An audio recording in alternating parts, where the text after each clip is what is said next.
Hi, everyone. It's Ryan Fowler with my good friends Tim Costello and Jordan Kurtz. Inner Game Group Live. Episode number is this 84, 85, I think. We're getting up there. So great show today. We have two high-level doctors, Dr. Andrew Huberman, Stanford neuroscientist, and Dr. Paul Conti. He's actually a psychiatrist, and he's considered very, very, very, top of his field. He was a psychiatrist for Lady Gaga when she had her mental breakdown, and several other celebrities. So he's considered one of the best. Has some books out, and we're talking about motivations and drives because everyone has some sort of motivation and drive, but motivation and drive is closely linked to our satisfaction in life. And if you know what motivates you and you utilize that correctly, you can lead a life of meaning and purpose and feel good about yourself and the path you're on and how things are going in life. If your motivation and drive is dysfunctional, you're chasing after the wrong things,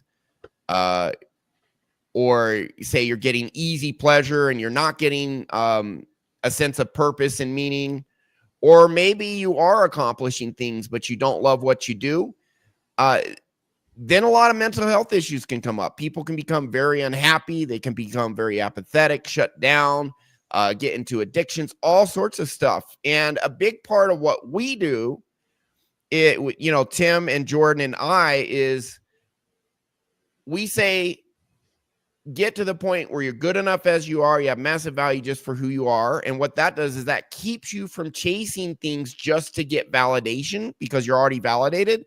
And now go after what you want, which includes a life of meaning, if you want that. Almost everyone naturally does. And get rid of the toxic shame so you can actually go after the correct things. That's what happens. Toxic shame often leads people to go after the wrong things in life to try and fix that toxic shame in them, which doesn't work. And so they're going to talk about exploring, finding out what you want. What are the types of motivations that will lead to a good life versus a bad life? It's a very interesting discussion they have today. Looking forward to it. But before we dive into all of that, we have Jordan and Tim here. Go ahead and introduce yourselves, starting with Jordan. Welcome to the show. Hello. Jordan Kurtz. Jordan Kurtz Hypnosis. I like these two. I'm a hypnotist. And we help you find your maladaptive limiting beliefs and remove them so that you can chase whatever matters most to you. And I picked this clip because it was relating to mental health. And as Dr. Conti, I like kind of the framework that he puts on the perspective he's talking about with Dr. Huberman. I find that I like covering doctors who talk about the kind of stuff we talk about because it helps. Hypnosis already has sort of a woo-woo mentality. And so I think the more we can ground what we do in the more mainstream science, the more people become open to it and these ideas. And so he's talking a lot about the subconscious mind in this clip. And I think that's, I think you'll see very quickly why I picked this video to cover. So go ahead, Tim. Okay. Excellent, Jordan and Ryan. Well, I'm Tim Costello, and you can see the Tim Costello Hypnosis down there. It takes you to my website. And one of the things I like about what we do is 100% based in science. Now, hypnosis is scientific based, but what I'm talking about is the ability to change your brain. As we grow up 0 to 8, we are forming subconscious beliefs, and they become our core beliefs that stay with us the rest of our life, and they operate 24/7, 365. They never go away. They operate a lot faster at a higher bit rate, like 40,000 bits per second, as compared to your cognitive world, which is 40 bits per second. And they literally decide 90 to 95% of your decisions all day long. And you can Google that. What percentage of my decisions throughout the day are affected by my subconscious. Science agrees, 90 to 95%, depending upon what science you talk to. So if those are going along, what we want to do is achieve the 5 things that are required to be present to change your brain. We call it super neuroplasticity, because your brain is plastic and can change when those things are present. I highly recommend everybody watch Ryan's series on this YouTube channel on super neuroplasticity. We use hypnosis to achieve the most effective method of neuroplasticity. Other things work not as well, but we engage all 5 different things. And you can hit all of our websites. You can find out what you want to find. But the number one key is to actually determine that you do have maladaptive behaviors, such as what Jordan mentioned, and they need corrected. And we can do that for you.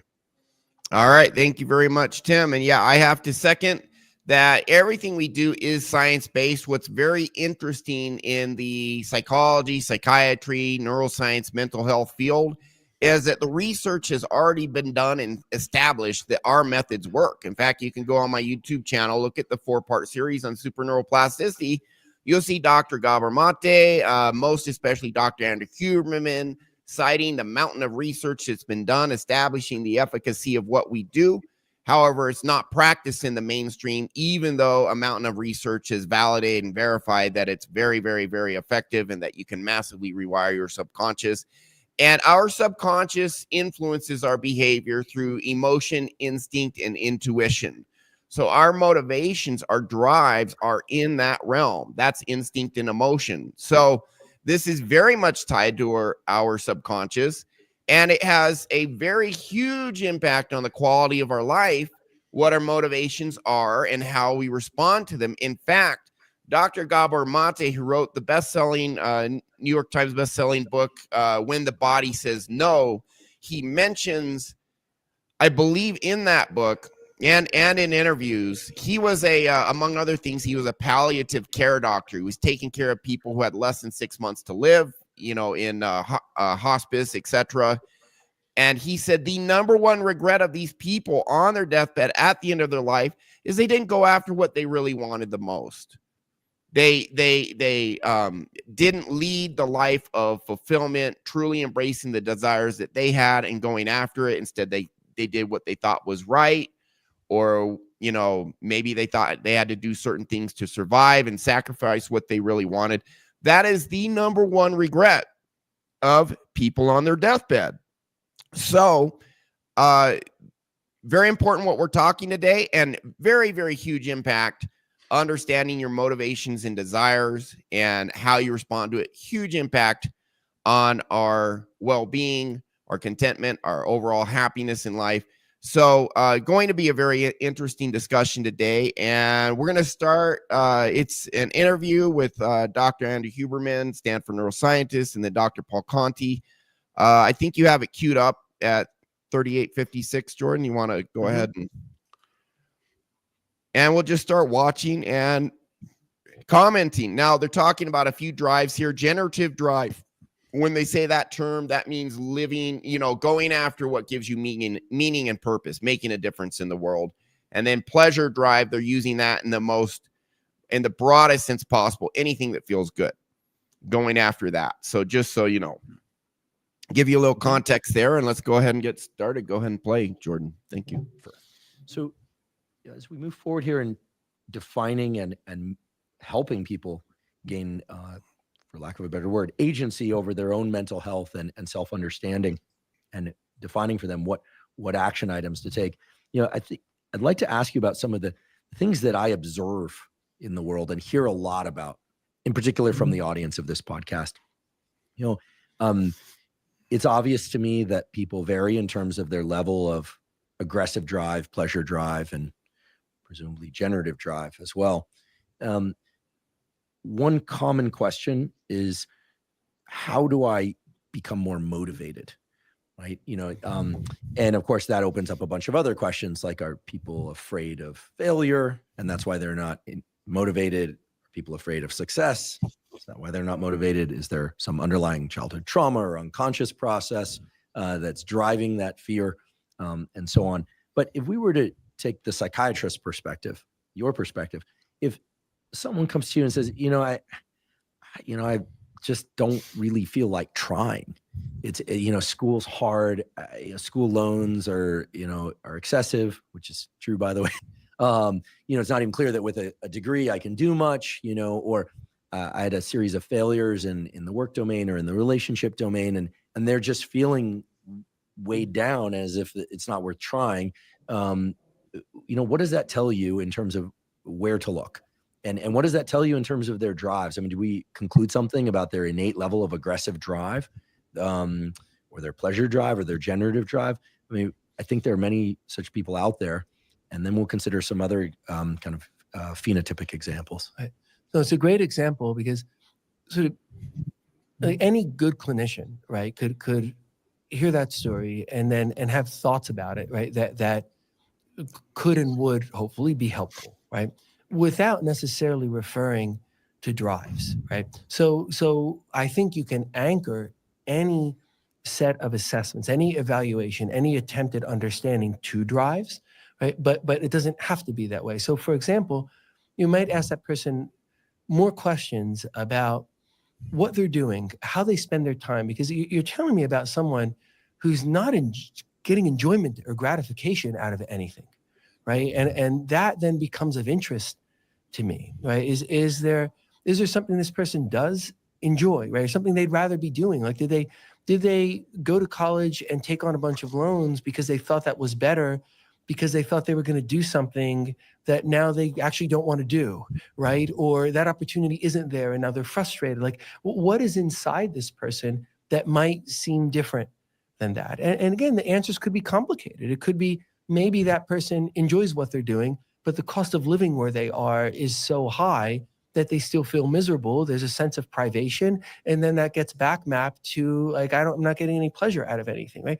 So the answer could be as simple as you strategize with the person of, for example, does a person like that move to a different area? So like there's so many ways of looking at this and so many ways of understanding this, but you're describing someone to me who is kind of really complaining that nothing is feeling good, right? Nothing's providing a sense of enjoyment or of pleasure, right?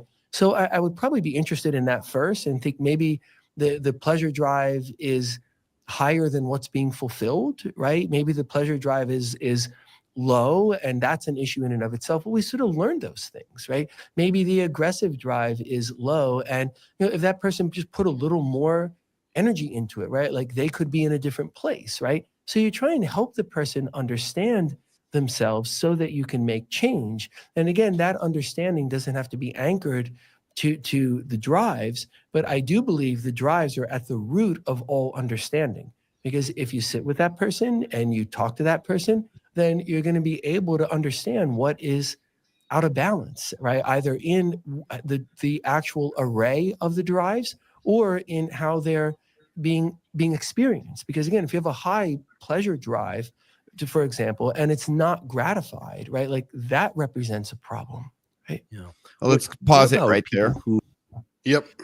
So one thing I want to point out is we have different drives, and he talks about them being out of balance. And it's important to understand that we should give attention to all of our drives, and our drives are part of who we are. So a lot of our, the most important subconscious beliefs we have are identity. That is, who do I believe I am? And what we want is part of our core identity. And that may change over time. That's okay. We change people's core identity all the time. People come to us feeling not good enough. I'm not good enough. That's a core identity. We fix that. If you may go after one thing and discover it's not what you want. And so to a point, your desires, over time change. That's okay too. But what we should acknowledge is that there's different drives. And if you ignore any one of them, or you get it out of balance, that's where a lot of unhappiness, dissatisfaction, or lack of motivation, and where Toxic King comes in. I was raised in an environment where what I really wanted as a biological man. A lot of that I was taught was, bad, sinful, wrong. Not just sex drive. That was part of it. Sex drive is part of who we are as humans. Being taught that those desires are bad or wrong is going to throw things out of whack. But just, this mindset of, get a good, stable job. And even if you're miserable, that's okay. You have a good, stable job. There's going to be an example given shortly. On the one hand, listen, I have a degree in music and sound recording. I didn't go into that because although the work would have been great, it would have paid no money. And it's important to honor our drives. Say, hey, I want a comfortable life. I don't want to be constantly struggling, scraping by, on the edge of being able to pay my bills. I do life coaching in addition to hypnosis. My sessions are 6 hours long. 2 hours is hypnosis. The rest is looking at people's self-talk, analysis, helping them understand their subconscious, but also any life coaching they need. And it really is important to, for example, a lot of people are, I get some younger clients trying to figure out what they want to do with their lives professionally, career-wise. And it really is a balance. It's a balance of what's going to make you enough money so you're not struggling, and what are you going to find meaning and pleasure in? At least partially. Like not all aspects of a job are going to be pleasurable, but there has to be a component of your job or career that you truly enjoy and that gives you meaning as well as make you money. And that's the reason I'm talking about professions now is that's really a key example of where you're going to have to balance several drives out so that each one is partially satisfied. And so balancing our different motivations and drives. And so, for example, like the sex drive, being taught, oh yeah, that's bad and wrong. And, that should be suppressed, or, no, you should do it this way and not the way you really want. It's the truth is, you're going to balance that drive with other drives, but that all of them should be acknowledged and accounted for, all of them, in a balanced way. And so do you guys have anything to add? Go ahead, Tim. Oh, you bet. So Ryan's 100% on the money. And one of the things I want to add to what he just said was that your subconscious, whether adaptive or maladaptive, will drive you towards pleasure. It will drive you towards comfort, and it will drive you towards familiar. Not all three of those may be balanced, which is what Ryan's talking about. Sometimes the pleasure seeking is actually out of balance because of your lack of internal validation. If you don't know your massive intrinsic value to your core, you will seek that validation elsewhere, including addiction, abuse, you name it, any bad stuff that you do, porn, video games, drugs, alcohol, it doesn't matter. That's going to be pleasurable because the opposite, and that would be the subconscious traumatic pain, needs to be numbed. Now, I love psychiatry, I love psychology, and I love all the family and counselor therapies that are going on out there. There are a lot of good done, but let me show you a study done. It's called the Alfred Berrio study, and I'm going to read a little bit of it to you because I think we forget this a little bit in doing what we're doing. But let me move this over here so I'm not looking to the side. This is the comparison with hypnotherapy and psychoanalysis and behavior therapy. We know about psychoanalysis, which tries to figure out the problem, and we know what cognitive behavioral therapy is. And I'll read this. Wolpe is one of the authors of this particular study. And he said in Wolpe's comparison of he was a behavioral therapist, and other psychoanalytic approaches, we find the following. Based on the psychoneurotic patients seen, the number of patients cured or much improved by psychoanalysis was 45% in one study, and 50% involving 534 patients, and 31% in the other study involving almost 600 patients. That's the golden standard. The And average the overall duration, number is 38%. yeah, if you mix it together. Yeah. But the average duration of treatment for all of these improved patients was 3 to 4 years at an average of 3 to 4 sessions a week, or over 600 sessions per patient. That's very expensive, number one.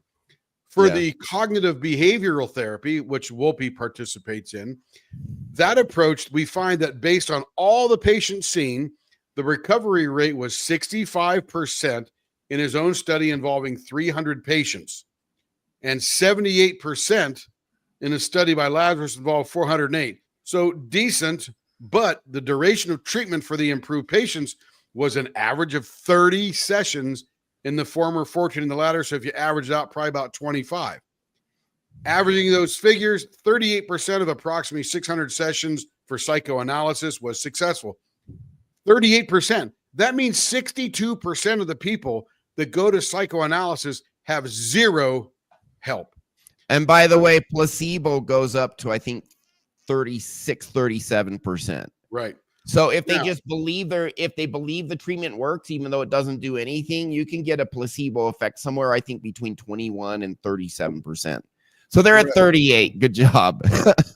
Yeah, right. A third, literally a third.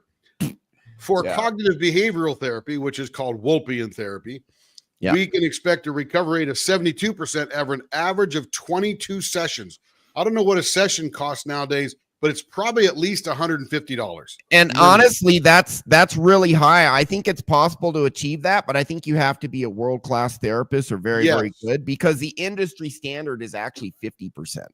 Yeah, this is not your average run-of-the-mill, I'm sitting in an office somewhere and taking patients. This is super wonderful, highly good practitioners. Now, here's what's kicked.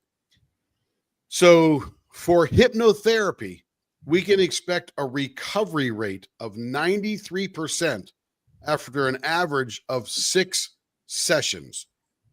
That's amazing. So what that tells us, that if you had hypnotherapy first, then you may go participate in the other types of therapies for a whole lot less time and a whole lot more success, because we're the only ones that actually identify the trauma to the root cause. And then rewire it using superneuroplasticity. Right. And when we rewire it, so essentially your subconscious is the software of your brain.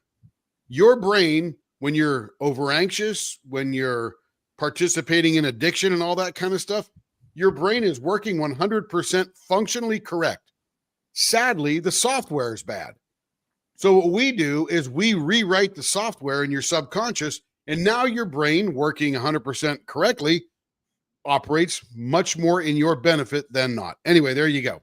Now, Tim, I'm familiar with that study, but if you could send me the link, because that would be very helpful.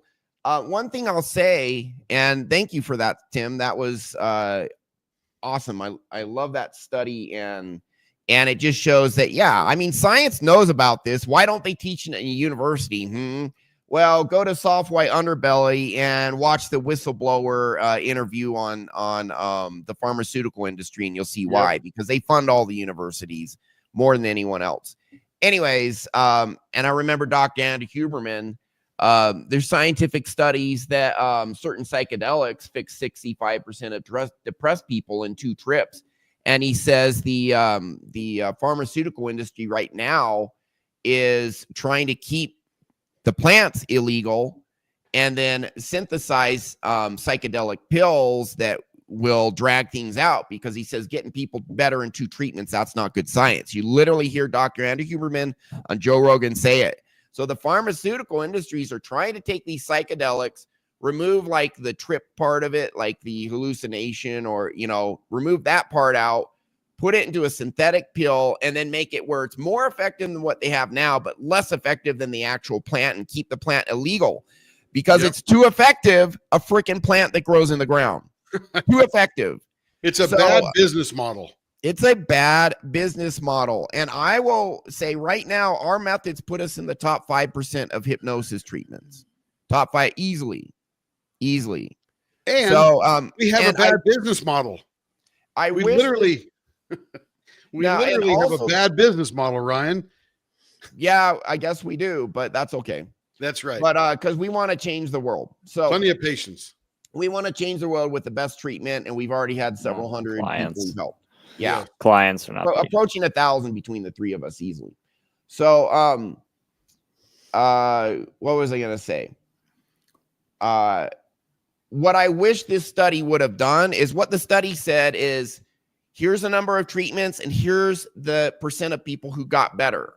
What I wish it would have also quantified, measured is to what degree did they get better, because it will show that the people who got better with hypnosis, when properly done, not all hypnosis is effective, but when properly done, the degree of recovery is much greater than the degree improvement with CBT or psychoanalysis. By the way, psychoanalysis, that includes shadow work. I'd say shadow work is probably the best type of psychoanalysis, but it's actually considered less effective than CBT somewhat, although it does have its use. But yeah, hypnosis is the king and science has verified it. And then they don't use it in the mainstream. I wonder why. So thanks, Tim. That was great. And I'll go back to the drives portion a little bit. So Dr. Conti is talking about this generative drive, this anger drive, and I want to try and provide value for the audience. So if you're looking at yourself and you're thinking, well, what are my drives? Well, you need to know first, what are your subconscious programs pushing you towards or away from? And so it's not just, well, I was born with a low generative drive, therefore I just don't want to do that. He kind of implies that it's just sort of baked in, and how do you deal with that fact? And it's programmable. There's things you can do. Exactly. There is instinct does play a role, and some people naturally physiologically may be more motivated and less, but you have a huge range of latitude with things we can do with your subconscious and cognitive mind to increase the drives. Yes. And that's one of the things we're very good at, is we can help you measure the extent to which your subconscious is it just you, or is it your subconscious programs that are pushing you away from doing what you want to do? And I think that sometimes in these types of interviews, they don't make a really clear distinction between the two. So you come talk to one of us, we'll notice, well, we would have a conversation and we would notice, well, it's like, okay, every time you go to try and work out, you feel like you're going to fail at your workout. And then after 2 weeks or less, you stop going altogether because you feel like you're going to fail. And why even try? It's a waste of time. I won't get there. And that's not exactly. And it's not because you have a low drive to work out or get better. It's because you feel failure. You might have a super high drive, and I've met clients, and we probably all have met clients who keep going through that process that are like, I just want to do it. And they go through this cycle where they go to the gym, they work out for a week and a half, 2 weeks ish. They slow down, stop working out, and then it takes them another 3 months to start the cycle all the way back over again. Yeah. And so you can see that the drive is there. It's like a car that you're trying to rev the engine, but you're sitting in park. And so, and has nothing to do with your drive. It's just you're sitting there in park, and what we can do is help you actually shift gears into, Actually, I didn't even realize I was going here. There's components here. There's the drive, and then there's the resistance that pushes. Gears into shift. We will help you shift gears into drive. Out of park. I did not even see that coming. I feel proud of myself right now. Yeah, good job, buddy. but yeah, they don't mention this, and we're gonna watch the rest of the interview, at least the portion we're gonna cover. I don't believe they talk about resistance. And that's what screws most people back. Well, two things here. Number one, subconscious trauma will screw up your motivations. Yep. Because subconscious trauma can put you into survival mode. It can put you into deep down, I feel not good enough, and that's a pain I need to manage. and keep from feeling as much as possible. And people become addicts to cover it up. People will avoid taking risks that could lead to failure because that triggers their toxic shame. And so you get rid of that toxic shame, and then you don't need to manage that, and you're going to have much healthier drives instead of drinking alcohol to feel better or viewing porn to feel better. Or but also we get rid of resistances, get rid of procrastination, anxieties, unhealthy anxiety. There's healthy anxiety. Get rid of the resistances, get it so now you're going after what you want instead of what you need to do to cover internal pain. And it's massive. But even when you get your subconscious mind healthy, you still need to balance out the generative drive, as they put it, living a life of meaning and purpose, pursuing pleasure. Our brains are designed to pursue pleasure. So this whole thing, you know, you see these monks like flagellating themselves like in medieval times, denying themselves of all pleasure. You're literally going against how we are biologically wired. You're making your body your own enemy that God designed for you.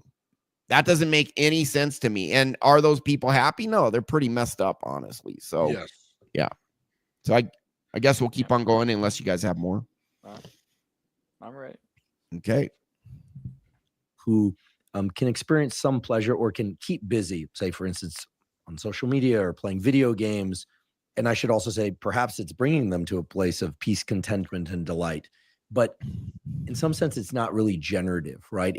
I'm not going to cast judgment and say that video games and social media are all a waste of time. I mean, I'm on social media trying to provide value to people and learnings, and I derive value and learnings from other accounts as well.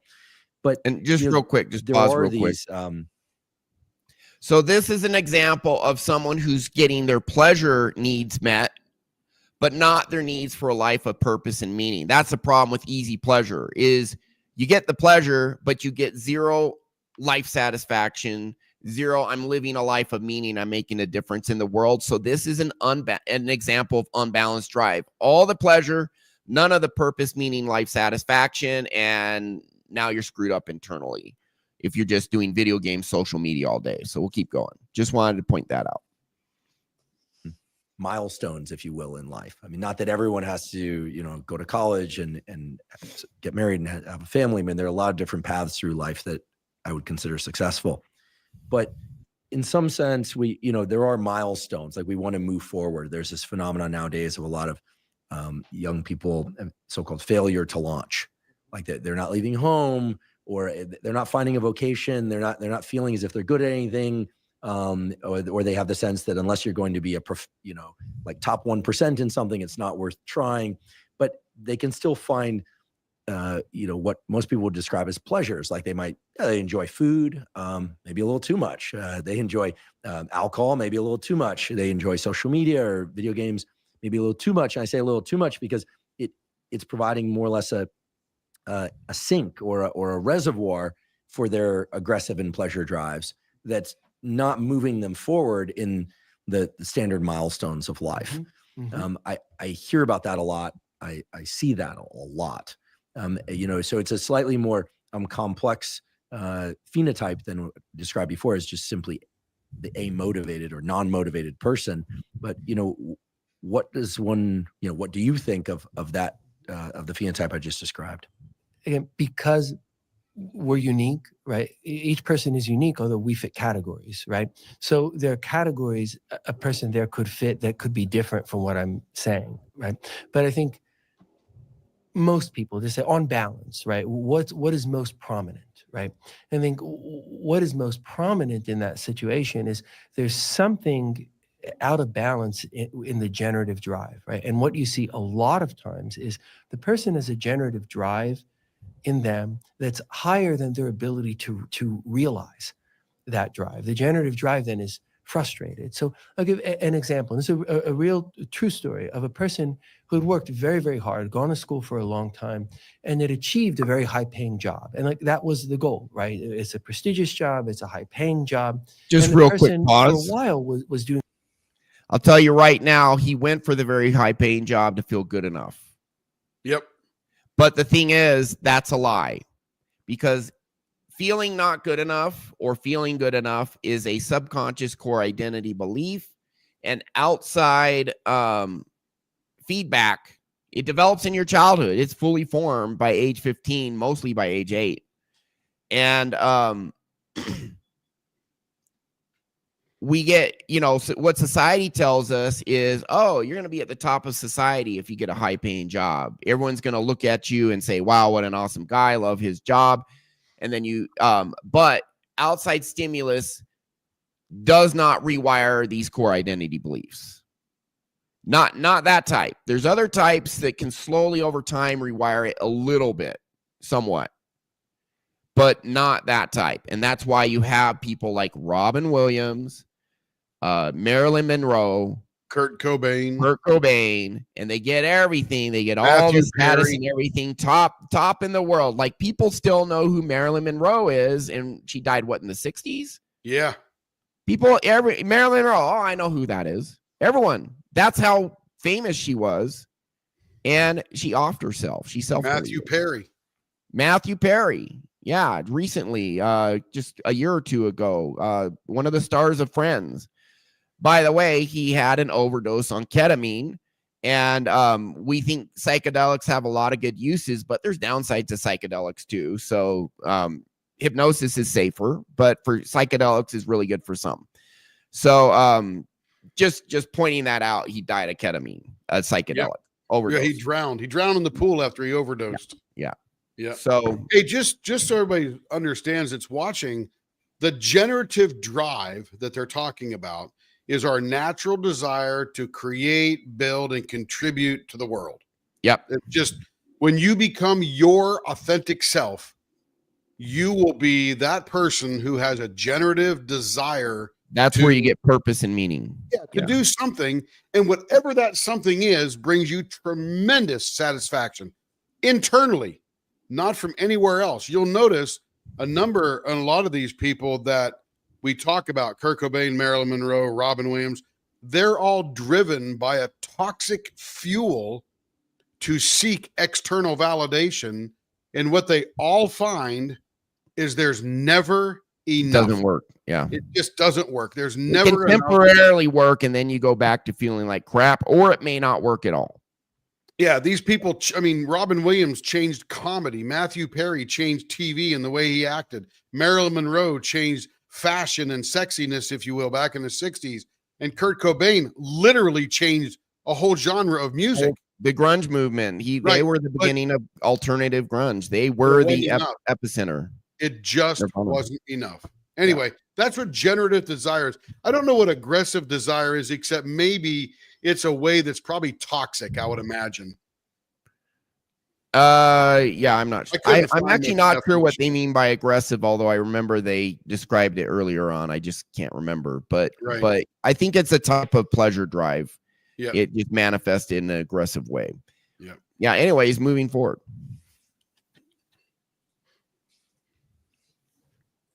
Doing quite well at it. And, things went relatively rapidly in a negative directions. Maybe for a little while, the person's doing okay. Then the person becomes very negligent of themselves and their environment when they're not at the job. So, the house is a mess, things are dirty, the person is wasting time with things. So this is a person who enjoys, it wasn't exactly video games, right? Let's say it could have been, right? Well, enjoys them to a certain degree and can really gain pleasure and feel good about the time spent, right? But starts spending too much time, right? Now, what was pleasurable starts becoming a distraction mechanism, right? And then what that transitioned to was overuse of alcohol, right? So now you have either something that is actually destructive and was negative to job performance, right, towards the person. This wasn't a person who was drinking a lot before, and this is a person who was miserable when they were drinking, or they were sort of wasting their time, right? And we're aware of all of this. Well, there's a very clear problem, which is that that person had no interest in what they were doing.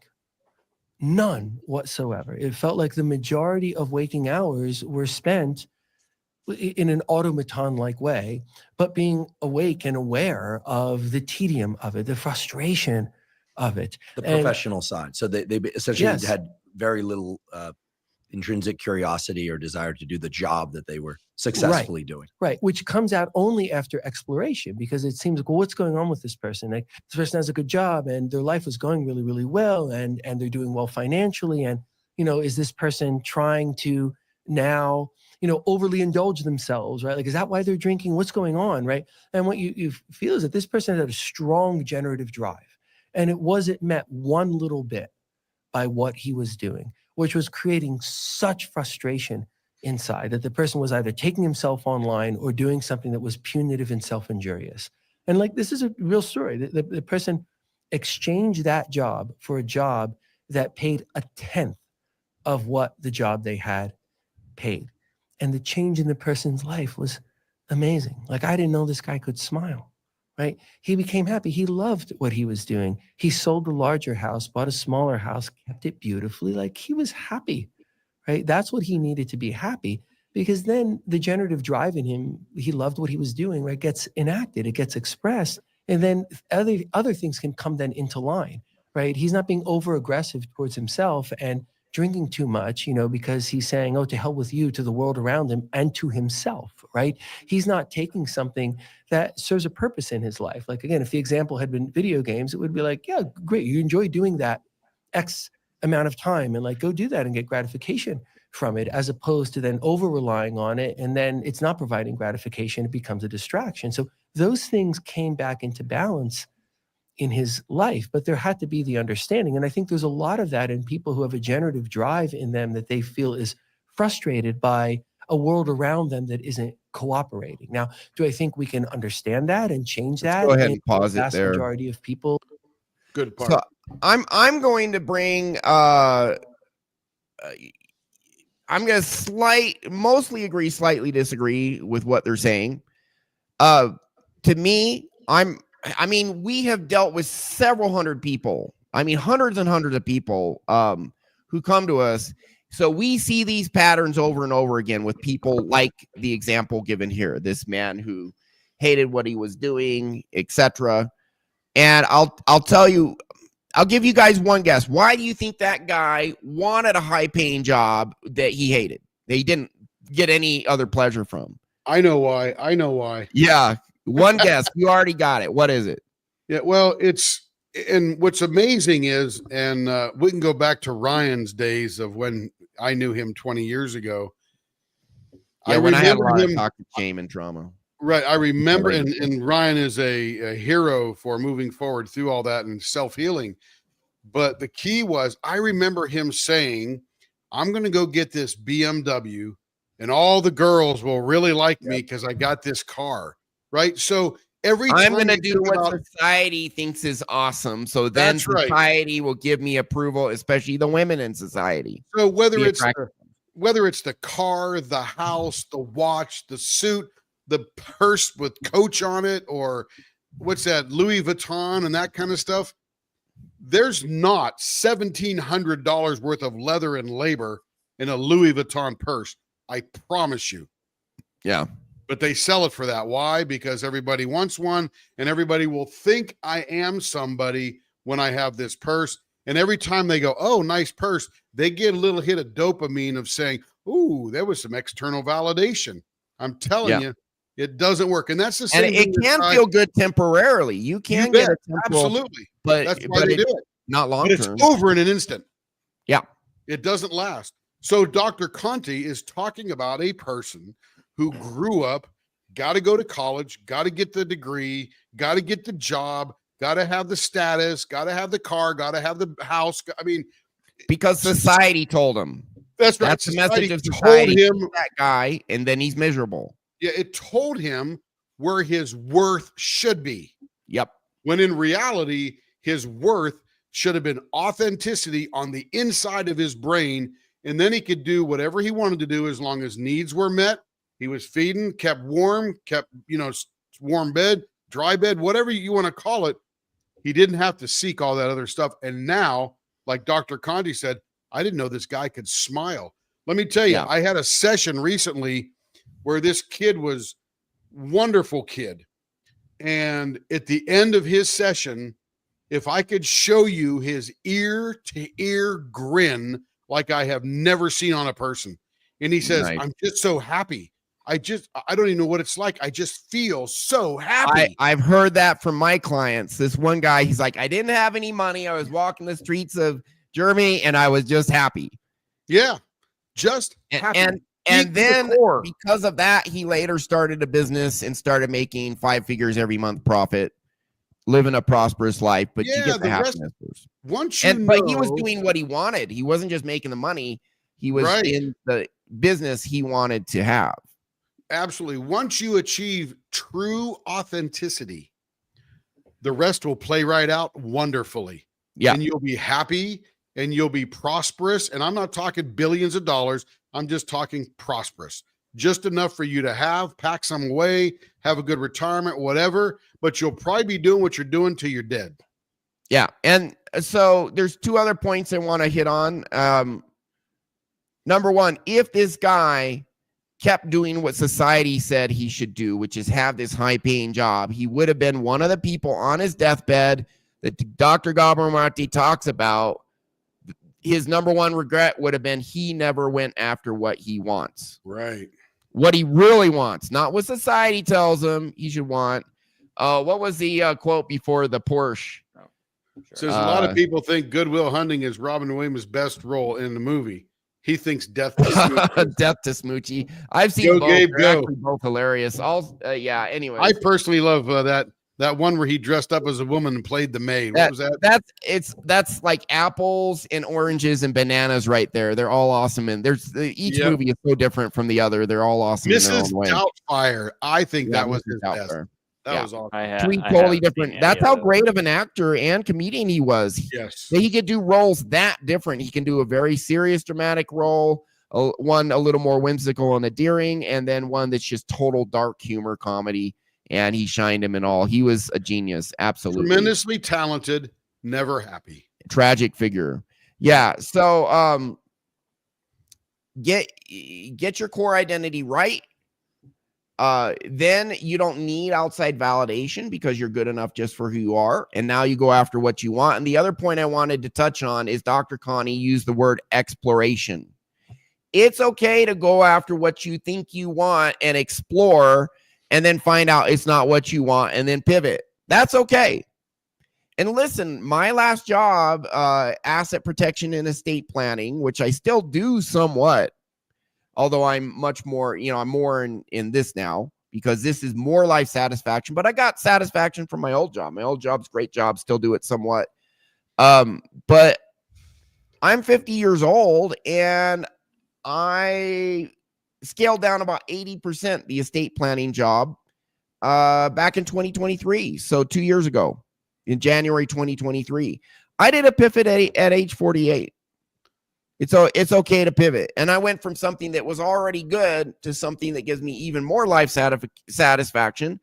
Right now I'm doing, I'm earning good money financially. I'm not earning as much as I used to, but there is more.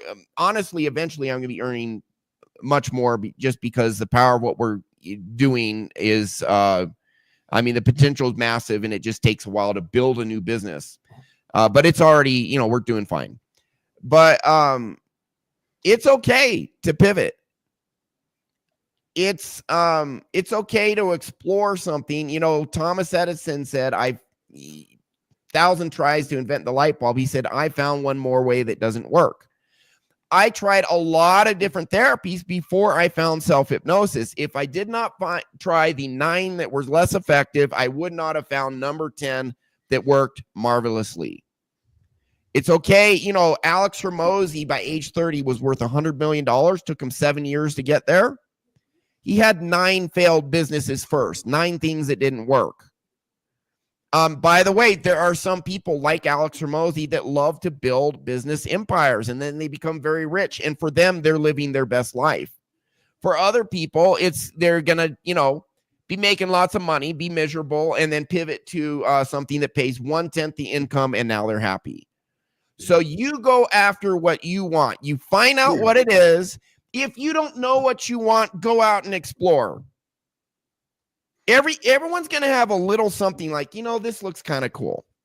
The reason people don't go after it is they need validation doing what they think they should do, or they think what they want is bad or wrong somehow, that they, part of me, or they think, well, if I go after what I want, I'll never get it. Why even try? It's going to hurt so much if I go all out and I never get it. No, the more we do anything, the better we get until we get enough skill to get what we want. Maybe it takes 10 years. By the way, let me add to what Ryan just said. Don't live a life of regret. Discover your authentic self first. Exactly. Then go explore. You'll find it. Don't worry. And when you go in, and when you fix your subconscious, you go inside and you find out exactly who you are, and the parts that are not serving you, you heal them. And you build that connection with your inner world, and then you start making much better life decisions. And that's what we do, is we get people in touch with their deep down core and fix the parts in them that aren't serving them. Yep. Thanks, Gabriel. It might be true, man. It is true. Listen, I'll tell you. So what we're about to start doing, and it's going to take a while to ramp up, but Jordan did a session for a salesperson, and I've done a session for 6. And the average result is their sales went up between 100 to 1,000% after we fixed their core. Your guy 10x'd his sales. Now, admittedly, he was on the low end of the spectrum of effectiveness, so he had a lot of room to improve. But it took a month to 10x his sales with hypnosis. Yep. I had a guy out of 200 salespeople. He was second from the bottom. Bottom guy quit, so he became the bottom guy. I did one session.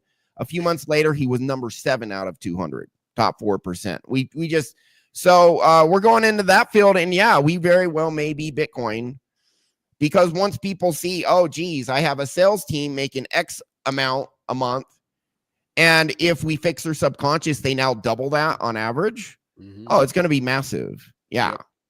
But I don't know how much time it'll take to ramp up, but I know we're going to get there. So, we're going to do it. And that is the life of fulfillment and meeting. That's me going after what I want. And maybe there's a small chance. I really don't think it won't work out. I feel it in my bones it will. Maybe there's a small chance it will. Okay.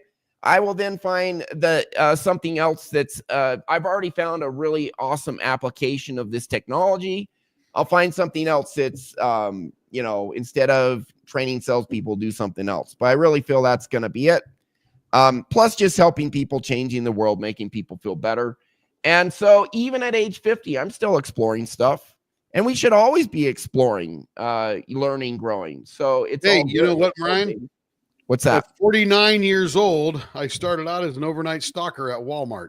That's right. You used to be a VP. You used to work with me as well. Yep. And you used to be a vice president with 150 people, 300 people under you.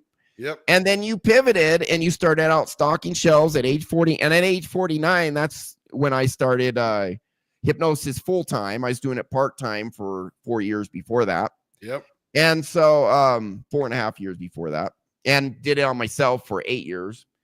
And I found out that retail is freaking fun. Yeah. And you went from stalker. How long did it take you to be not stalking attractive women, but stalking shelves? How long did it take before you became general manager of that Walmart? 4 years. Yeah, it took you 4 years. And normally it takes people 15 to 18 years to get their first store. Yeah, but you were already a VP. You already had like the resume, so they put you had to learn the business.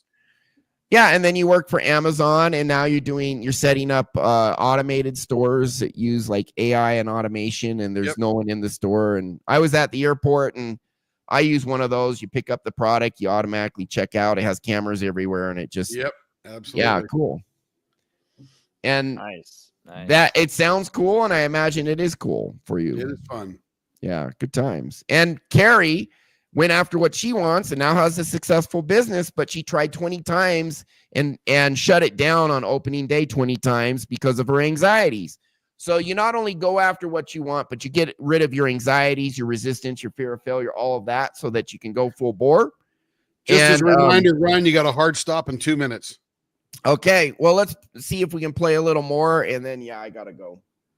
Well, 2 minutes isn't going to last much. Yeah. Okay. Do you guys have any final thoughts? Yeah, just real. I want to double down. The point is not that you can't go after the cars or the big house. The point is do it because you want to do it, not because you're trying to cover something else up.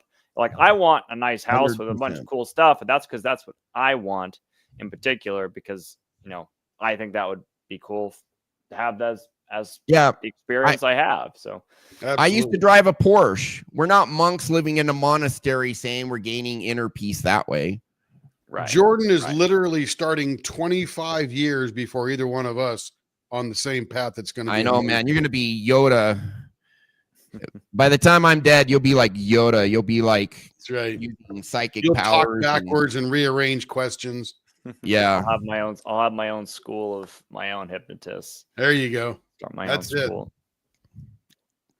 Yep. Good times. All right. We did get to the most important part of the clip. I wanted that guy to share that story about the person who was so wealthy, successful, totally miserable because he didn't balance all of his desires properly.